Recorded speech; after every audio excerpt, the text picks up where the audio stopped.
Në këtë kënd të bukur të këtij takimi Network Grow Up Business, unë jam me një femër biznesi shumë të suksesshme shqiptare, sipërmarrëse, diaspora më kërkon çdo ditë zëra juridik. Cili ka qenë rrugtimi jot si emigrante, si pjesë e këtij komuniteti shumë të suksesshëm, shumë dinjitoz? Unë kam mbaruar gjimnazin në Shqipëri, pastaj kam ardhur këtu në Angli, kam bërë universitetin, bachelorin, masterin, si dhe LPC, specializimin që quhet, që njihet ndryshe.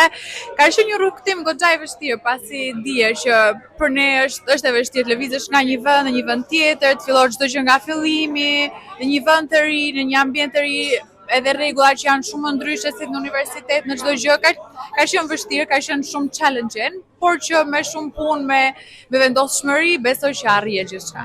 Nëse Kjo po, ke pasur sfida, barriera, na tregon një moment të vështirë, si ka qenë për ty?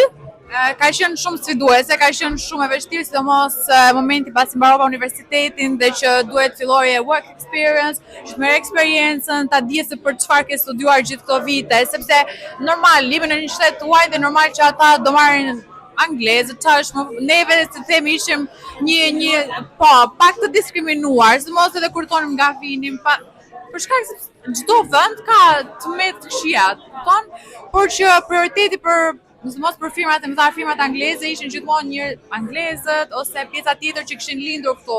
Për ne që kishim ardhur nga jashtë, ishte shumë e vështirë. Që të të gjenim një vend, pastaj ta mbanim punën, ta fitonim zanatin, fitonim eksperiencën, ka qenë goxha vështirë, por që we made it. Pra, këshilla jote sot është që njerëzit e komunitetit, pra shqiptarët e diasporës, të integrohen vetëm profesionalisht gjithnjë më shumë, apo jo? Absolutisht. Integrimi profesional është një nga zgjidhjet është shumë e vështirë duke qenë se janë pa dokumenta, Fatlinda. Çfarë këshille do jepja? Sa dokumentave do këshilloja, do të thënë kohët e fundit, një mënyrë është kontratat e punës. Po, me kontratat e punës një person që është profesionalist, nëse gjen një kompani që është e licencuar në Mbretërinë e Bashkuar, që ka licenca që të marrin nga jashtë, atëherë mund të japin një kontratë pune 2 vjeçare, 3 vjeçare, 5 vjeçare, varet, do të thënë në pjesën e profesionalizmit, në pjesën se sa nevojë ka kompania për këtë person, pastaj mund të bëhet një aplikim dhe mund të vinë me dokumenta dhe të ushtrojnë profesionin e tyre. Sa të suksesshme janë këto aplikime? Te pjesa për sa të suksesshme varet pastaj edhe nga backgroundi që personi ka. Personi që po bën aplikimin varet nëse ka ndonjë rekord kriminal, varet se sa eksperjenca profesionale është, se sa përvojë ka në atë profesion që do të ndjekë. Pastaj është pjesa e aplikimit, procedurat, plotësimi të gjithë dokumentacioneve, pjesa edhe e licencës së kompanisë, sa të rregullt është edhe kompania, pasi bëhet gjitha, domethënë dokumentat bashkë, dhe bëhet një aplikim, atëherë mbetet për të pritur, por që nëse plotësojnë gjitha kriteret si nga personi, nga aplikanti, si dhe nga kompania që jep licencën, atëherë që skuptojmë shumë nga ana juridike, nga gjua juridike. Kjo është quhet skilled work visa.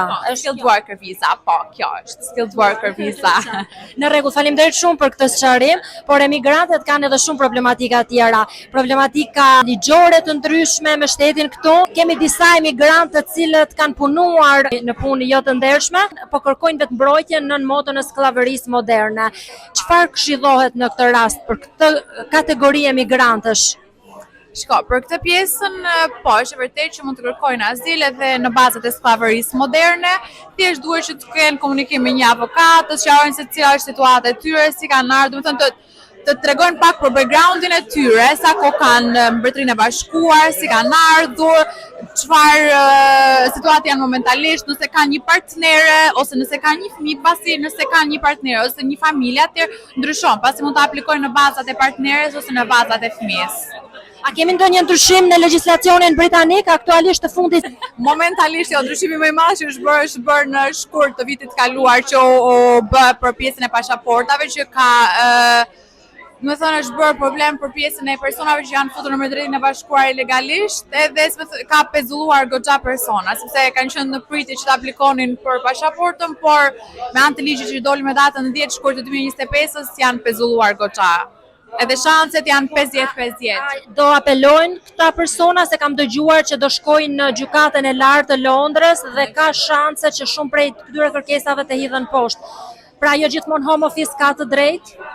Atëherë, është një çështje që pritet të dëgohet në qershor të këtij viti, që ka të bëjë me këtë pjesën e ligjit që kush është futur ilegalisht në Mbretërinë e Bashkuar, edhe nëse është një vendim pozitiv që është në favor të çështjes, atëherë shanset që personat që janë futur ilegalisht në Mbretërinë e Bashkuar që të marrin pasaportën në shtetësinë britanike rriten. Nëse është negativ, atëherë shanset nga 50-50 që janë momentalisht do shkojnë edhe më poshtë. Po gjithsesi ka dhe shanse. Le të qëndrojmë dhe pozitiv për këtë. Të merr një vendim pozitiv dhe të marrin të gjithë në shtetësinë britanike. Për sa i përket lejes së qëndrimit që është hyrë në 10 vite, çfarë po planifikon qeveria britanike? Atëherë pjesa e 10 vjeçare që është bërë ka qenë edhe më përpara që ishte do aplikoje in tenure route quhet, domethënë edhe 4 herë nga 2.5 merret leje qëndrimit e parë 2.5 vite dhe pastaj edhe 3 të tjerë që të plotësohet 10 vjeçare për të marrë indefinitin, për të marrë të përhershmet. Kjo është domethënë një rrugë, një udhtim që duhet ta marrë çdo aplikant, çdo klient që të arrijë që të marrë indefinitin letrat e përhershme. Tani është edhe kostoja, janë kostot goxha. Çdo ditë më shumë por ngjen ka qenë 3850 diçka e tillë, tani është 3900, pastaj nëse do të bëjnë edhe për më të shpejtën është edhe 1000 on top of it. Është diçka si mund të themi është edhe te pjesa e financës për Mbretërinë e Bashkuar, por që momentalisht është një nga të vetmet mënyra që të arrijmë që të marrin indefinitin të përhershmet.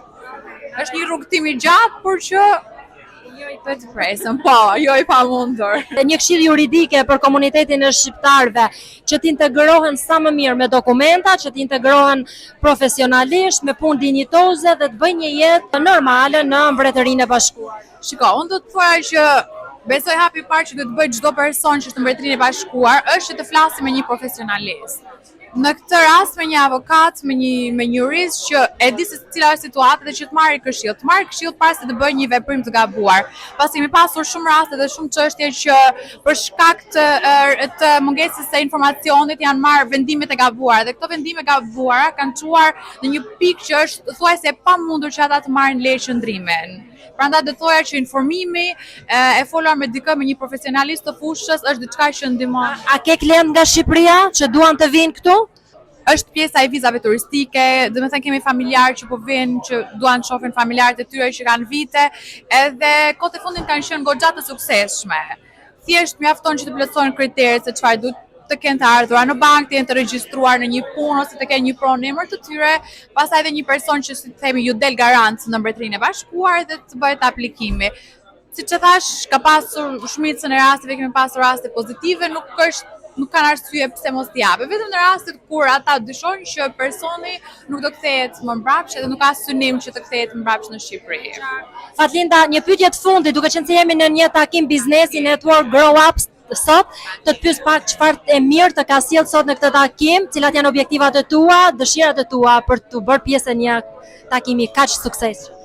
Atëherë, ne shqiptarët jemi komunitet goxha i madh në Mbretërinë e Bashkuar, por në të njëjtën kohë edhe nuk njihemi me njëri tjetrin. Kemi goxha profesionalistë, edhe sinqerisht e kam thënë shumë herë edhe në biseda me të afërm, në biseda profesionale që është për të ardhur keq që ne kemi arritur kaq shumë në një vend të huaj, por ne nuk njohim njëri tjetrin, edhe ne nuk arrim që të mblidhemi diku me njëri tjetrin, që të ndajmë eksperiencat tona, të ndajmë se si kemi arritur, udhëtimet tona dhe se si kemi ardhur deri këtu.